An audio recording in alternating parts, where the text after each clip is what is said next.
مصر اور شام پر قابض رومی سلطنت کی کوشش یہ تھی کہ مشرقی افریقہ سے ہندوستان، انڈونیشیا اور مشرق کے ان تمام دور دراز علاقوں سے جن کی تجارت پر عرصہ دراز سے عرب قابض تھے، عربوں کو نکال کر وہاں اپنا مکمل غلبہ حاصل کر لیں۔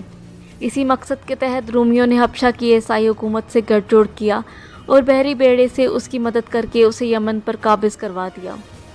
حافظ ابن کثیر رحمۃ اللہ علیہ کہتے ہیں کہ یمن پر حملہ 2 کمانداروں کی زیر قیادت کیا گیا تھا، ان میں سے ایک نام ابرہہ اور دوسرا کا آریات تھا، لیکن پھر یہ دونوں آپس میں لڑ پڑے۔ مقابلے میں آریات مارا گیا اور ابرہہ ملک پر قابض ہو گیا۔ اس کے بعد اس نے شاہ حبشہ کو اس بات پر راضی کر لیا کہ وہ اسے یمن میں اپنا نائب مقرر کر دے۔ یہ شخص رفتہ رفتہ یمن کا خود مختار بادشاہ بن گیا، مگر اس نے شاہ حبشہ کی برائے نام بالادستی تسلیم کر رکھی تھی اور خود کو نائب بادشاہ لکھتا تھا۔ آپ صلی اللہ علیہ وآلہ وسلم کی پیدائش عام الفیل میں ہوئی۔ عام فیل یعنی ہاتھیوں والے سال میں۔ اس سال کو ہاتھیوں والا سال اس لیے کہا جاتا ہے کہ ابرہہ نے ہاتھیوں کے ساتھ مکہ مکرمہ پر چڑھائی کی تھی۔ آپ کی پیدائش اس واقعے کے کچھ ہی دن بعد ہوئی۔ واقعہ کچھ اس طرح ہے کہ ابرہہ یمن کا عیسائی حاکم تھا۔ حج کے دنوں میں اس نے دیکھا لوگ بیت اللہ کا حج کرنے جاتے ہیں۔ اس نے اپنے لوگوں سے پوچھا، یہ سب لوگ کہاں جاتے ہیں؟ اسے جواب ملا، بیت اللہ کا حج کرنے کے لیے مکہ جاتے ہیں۔ اس نے پوچھا، بیت اللہ کس چیز کا بنا ہوا ہے؟ اسے بتایا گیا پتھروں کا ہے۔ اس نے پوچھا، اس کا لباس کیا ہے؟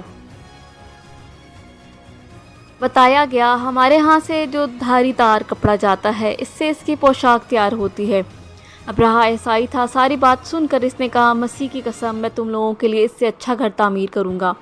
اس طرح اس نے سرخ، سفید، زرد، سیاہ پتھروں سے ایک گھر بنوایا، سونے اور چاندی سے اس کو سجایا، اس میں کئی دروازے رکھوائے، اس میں سونے کے پتھر جڑوائے، اس کے درمیان میں جواہر لگوائے، اس مکان میں ایک بڑا سا یاقوت لگوایا، پردے لگوائے، وہاں خوشبوئیں سلگانے کا انتظام کیا۔ اس کی دیواروں پر اس قدر مشک ملا جاتا تھا کہ وہ سیاہ رنگ کی ہو گئیں، یہاں تک کہ جواہر بھی نظر نہیں آتے تھے۔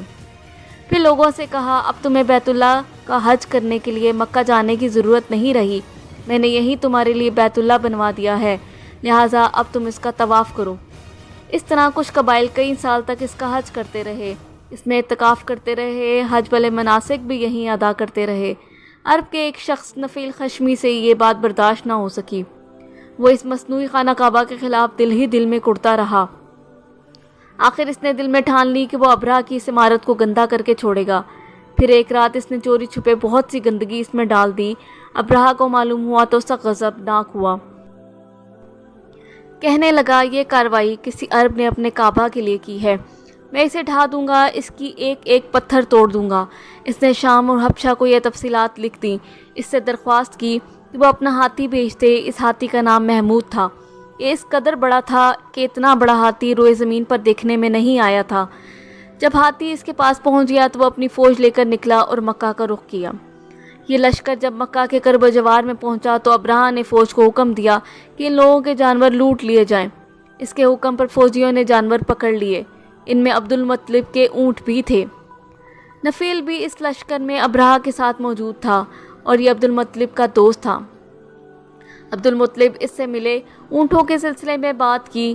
نفیل نے ابرہہ سے کہا، قریش کا سردار عبد المطلب ملنا چاہتا ہے، یہ شخص تمہارے عرب کا سردار ہے، شرف اور بزرگی اسے حاصل ہے، لوگوں میں اس کا بہت بڑا اثر ہے، لوگوں کو اچھے اچھے گھوڑے دیتا ہے، انہیں عطیات دیتا ہے، کھانا کھلاتا ہے۔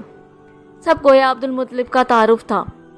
ابرہہ نے انہیں ملاقات کے لیے بلا لیا۔ ابرہہ نے ان سے پوچھا، بتائیے آپ کیا چاہتے ہیں؟ انہوں نے جواب دیا، میں چاہتا ہوں میرے اونٹ مجھے واپس مل جائیں۔ ان کی بات سن کر ابرہہ بہت حیران ہوا۔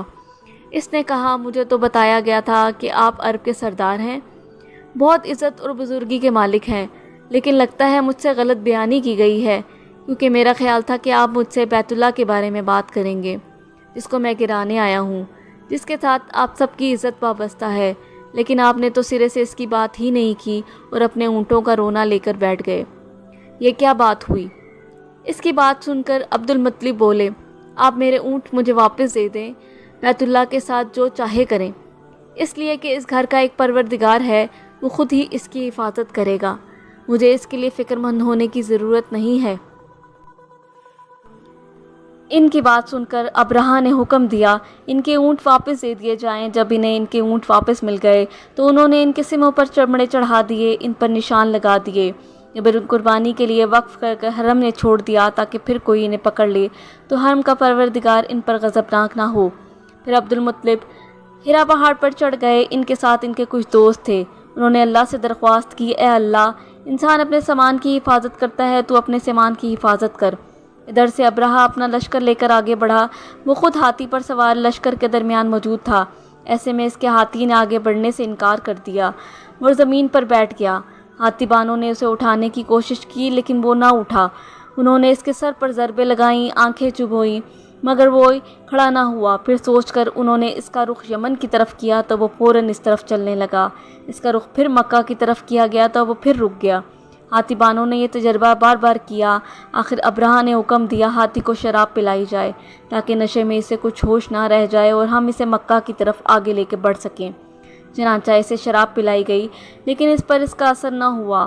اسی حال میں قہر الہی ابابیلوں کی شکل میں نمودار ہوا اور ننھے ننھے پرندے جھنڈ کی جھنڈ، جن کی چونچ اور پنجوں میں 3 کنکریاں موجود تھیں، سمندر کی طرف سے حرم کعبہ کی طرف آنے لگے۔ ابابیلوں نے، ان لشکروں نے ابرہہ کی فوجوں پر اس زور و شور سے سنگباری شروع کر دی کہ آن میں ابرہہ کے لشکر اور اس کے ہاتھیوں کے پر خچے اڑ گئے۔ ابابیلوں کی سنگباری خداوند قہار و جبار کے قہر اور غضب کی ایسی مار تھی کہ جب کوئی کنکری کسی فیل سوار کے سر پر پڑتی تھی تو اس آدمی کے بدن کو چھیدتی ہوئی ہاتھی کے بدن سے پار ہو جاتی تھی۔ ابرہہ کی فوج کا ایک آدمی بھی زندہ نہ بچا اور سب کے سب ابرہہ اور اس کے ہاتھیوں سمیت اس طرح ہلاک اور برباد ہو گئے کہ ان کے جسموں کی بوٹیاں ٹکڑے ٹکڑے ہو کر زمین پر بکھر گئیں۔ قرآن مجید میں سورہ فیل میں ارشاد فرمایا ہے اللہ تعالیٰ نے، یعنی اے محبوب، کیا آپ نے نہ دیکھا کہ آپ کے رب نے ان ہاتھی والوں کا کیا حال کر ڈالا؟ کیا ان کے والوں کو تباہی میں نہ ڈالا اور ان پر پرندوں کی ٹکڑیاں بھیجیں تاکہ انہیں کنکر کے پتھروں سے ماریں تو انہیں چباتے ہوئے بھس جیسا بنا ڈالا۔ جب ابرہہ اور اس کے لشکروں کا یہ انجام ہوا تو عبد المطلب پہاڑ سے نیچے اترے، خدا کا شکر ادا کیا اور تمام اہل عرب ان کو ایک خدا داد رسیدہ بزرگ کی حیثیت سے قابل احترام سمجھنے لگے۔